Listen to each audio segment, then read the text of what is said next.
I guess I really want to talk to you about something that we probably never think about, or at least I don't, until I'm feeling pretty sick and not feeling well at all. And then I think, where do I get my medicine? How long is it going to take? And how much hassle do I have to endure? Um, I'll tell you, we're seeing more pharmacy desert in urban areas. I grew up in a very rural area. I was one of nine kids on a farm, and I almost lost my identical twin brother to an incident because we had poor access. So I think this is probably an experience around this we can relate to and certainly remember when we're not feeling well. Um, and so many years later, here in 2025 now, really hasn't gotten that much better. Thousands of pharmacies have closed over the last couple of years, and it keeps happening. And I would submit to you that maybe we have it backwards. Instead of making patients head out into the dark where they lose visibility and we lose visibility of them as to whether they even get their medication, why not flip the script? Why not have the medicine available where the patient is instead of somewhere else where they may have to go through traffic and wait in line next to another sick people? And that's if it's open at all. You're looking at our most recent hospital implementation. This goes into a hospital in Spokane, Washington, where there is one 24/7 pharmacy, only one. So if patients go through this hospital where they do not have outpatient pharmacy, like many, many hospitals, it's a long slog. Oftentimes they don't make it. And that means they come back to the hospital. And when they come back to the hospital, up to 30 days, as I understand it, for the same condition, the hospital pays for it. It's not in the patient's best interest. It's not in the uh, provider's best interest to let those patients go through that miserable journey to get their medicines, and it's unnecessary. Automation, I would propose, is the simplest, the most efficient, the most secure way to help healthcare providers as an extension to healthcare providers, not as a replacement, to help them reach their patients in more places. If they do that efficiently, they can multiply their footprint at a fraction of the cost, hire more pharmacies or pharmacists. So in this environment, let me quickly tell you how it works. All the medicines are prepackaged. They're dosed in quantities that match the prescribing behaviors of the environment it sits in. They sit inside that machine, not for specialty meds, but up to 85% of an environment like this, you can provide medicine for in prepackaged medicines.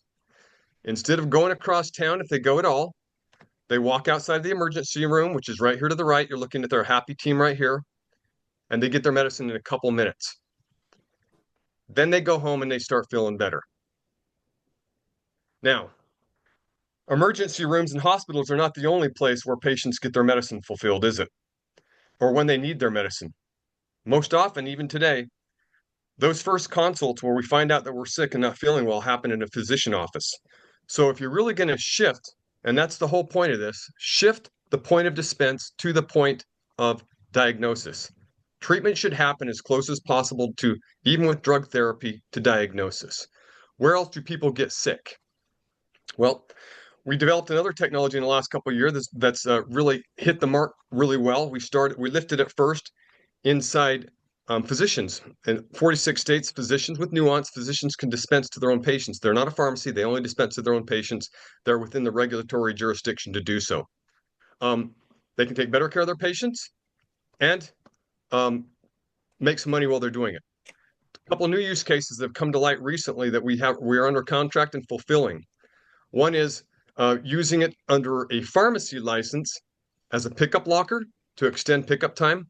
And now another one, a pharmacy and others liking this idea, have a pharm tech stand next to it in a busy clinic. So it's a pharmacy embedded inside a busy clinic. So they can, with this storage and inventory solution, they can take care of the patient immediately. And it checks out for them economically. Here's a look at how we view the market and why. I've heard it said we're kind of a small team. We'll get to that later. How do you take care of all these customers? Well, there's strategy behind it. If you want to serve these big healthcare companies that you see on this list, which is our very, very explicit strategy, you have to go to all the environments where they need to support patients for automated dispensing. And here's a look at where we go. So you can generally segment the markets into physicians who dispense their own patients or pharmacies that can extend their reach with these automated technologies. And it's really a function of where do you go under those two jurisdictions. And with that, we can go to almost every place. There's not much competition. I have on good authority what Medaville is doing. I've become close with some of their former engineers and executives. Would love to bring some over to our side. That's possible. They were the one company that we saw as a major competition for pharmacy because they had Epic integration, which we now have as well. They have retreated and they will stand up some of the former Medaville assets that's now owned by Amazon sometime fourth quarter of this year, only to One Medical. They're doing an Amazon integration. They're not going to be able to serve anytime soon the rest of this huge market. Everywhere else, we don't have much competition for automation with a smaller technology like the one you see down to the left. There's nobody using automated storage and inventory system paired with software in physician clinics but us. And we've got a patent that will help us kind of hold that lead. So that's a lot to bite off. It's a massive market, as I'll soon share. We are really focused in these two areas. With our big machine, we are focusing on hospital emergency departments. We've got them lining up. For our small machine, we're going to physician clinics that have high volume and precedence for a premium on convenience, like urgent care. And that's where we're going. How do we make money? Well, who I've just described, these healthcare providers and pharmacy operators are our customer. We keep it simple for them now, and that is we charge a monthly system as a service fee. It's a recurring revenue. We have been selling our big hardware independent on the front end for our cash position reasons. In time, we just want to make a simple lease-like model so we can remove any perception of risk on the front end of this relationship. And we are holding these numbers pretty well. About 3,000 for our big machine, depending on some factors of where we put it in, and then the BinRx product to the right in its various different use cases above 1,000. This is how it works. And this was written out with one of our customers, Banner Health. These are the measures for are we doing a good job? One, you got to deliver for the patient. And we are. We measure that. We're bumping up adherence big time. If you think that 1 out of 3 new prescriptions now do not get filled, 93% is great. And patients always love it. It's an exponentially better relationship. You have to be able to do that and make it easy and frictionless for the providers and staff. And it's taken some time, but we've got there too. And now we're working on driving up transaction volume, and we're seeing that go up right now. And with some use cases that we have going into implementation right now, we're going to see a dramatic bump in that. We do those things, and we think there's not much but funding to stand between us and taking over this huge market. This is where we've started. I call it my domino strategy. We have cherry-picked who we believe are the best partners to launch these products with. There's been a sales cycle. I have to tell you, it's taken longer than I thought, but we've got some good ones. You saw Multicare. And to the right, what's interesting about them is that is our first emergency room, first hospital, and first Epic integration. That took 1.5 years. We were Epic certified. We've got a blueprint for all the other Epic hospitals, many of which we're working on, many of which are on this list, either under contract, under contract, or in the queue. And we have a real high hit rate once we get this far down the pathway. If we go through technical security review, we're getting the contract. Here's an interesting one. I've sold a system to a pharmacy group that's going to stand this up in the Miami International Airport. I won't go into the details of the workflows there, but it'll be the first ever for that. I'm not talking about NyQuil. I'm talking about prescription medicine where you can talk to your doctor at home. Here's a look of where our dominoes stand at the moment. A visual look. I won't spend much time on that, but we've got a foothold in some really, really key markets. Let's see. If we are moderately successful, that almost 76 million down there, that is what is feasible with these customers between big systems and small systems. If we're moderately successful at that, that's what we can do. Our constraint, if we do this right, will be we will not be able to fill orders fast enough. And this is the trajectory and the catch up on 2025 and 2026.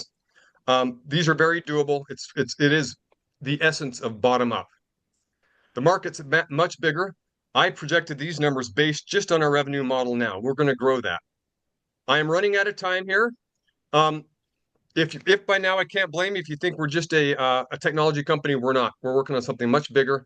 We can monetize routing once it leaves our hands. We already have deals in place to do OTCs with a free footprint to do it in, and our data will become valuable in aggregate. We're going to sell it.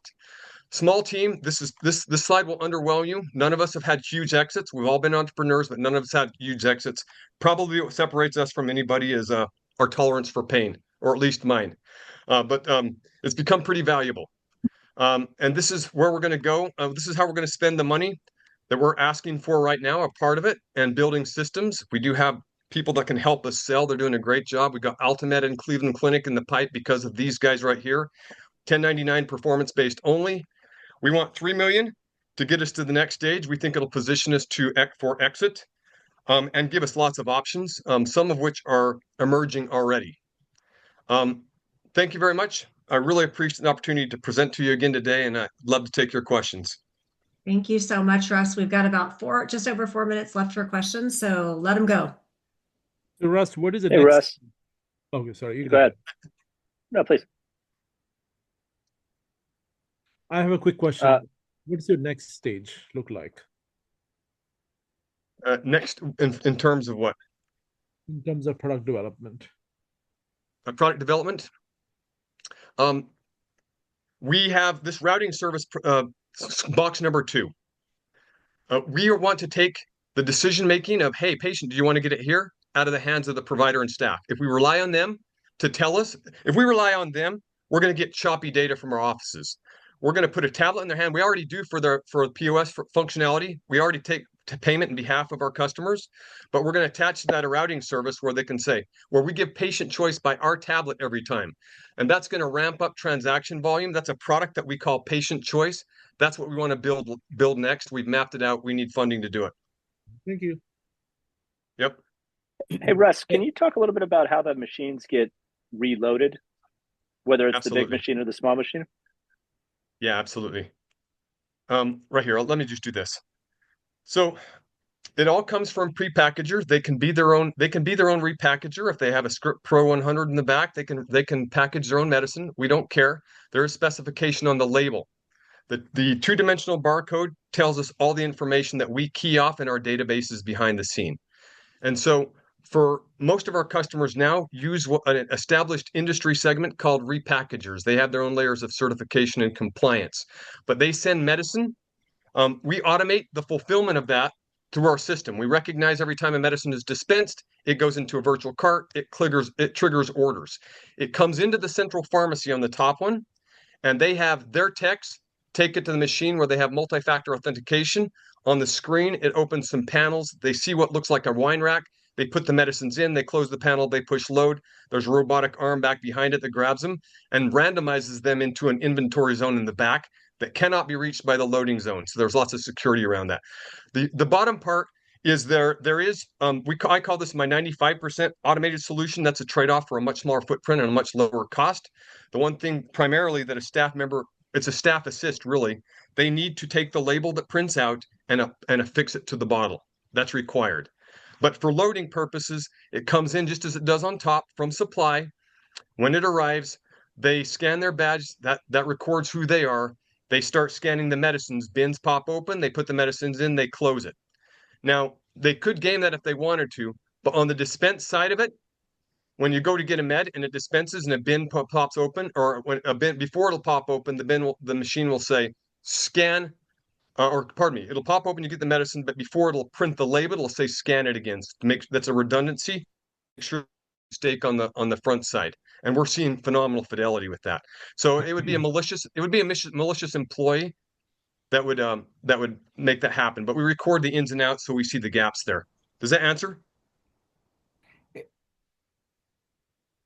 Hey, Russ, yeah, Madhis Ramana. Hey, it's a great product in right time, actually, Can you hear me? Yes, thank you. Yeah. It's a great product. And I did this work before. I set up for the another company similar product like this. And at the time we were not ready 10 years ago, 10, 15 years ago.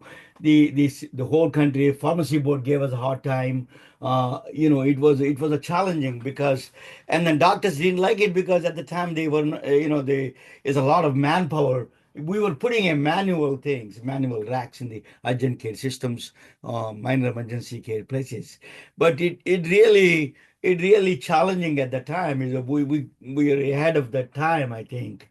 So you're in the right time. I think we are paying all the medicines overpriced. One of the things is overpriced in the medicines because of the price we are paying for all the utilities and everything. I think yours is the best solution, good solution to the problem of high rise prices in pharmacies.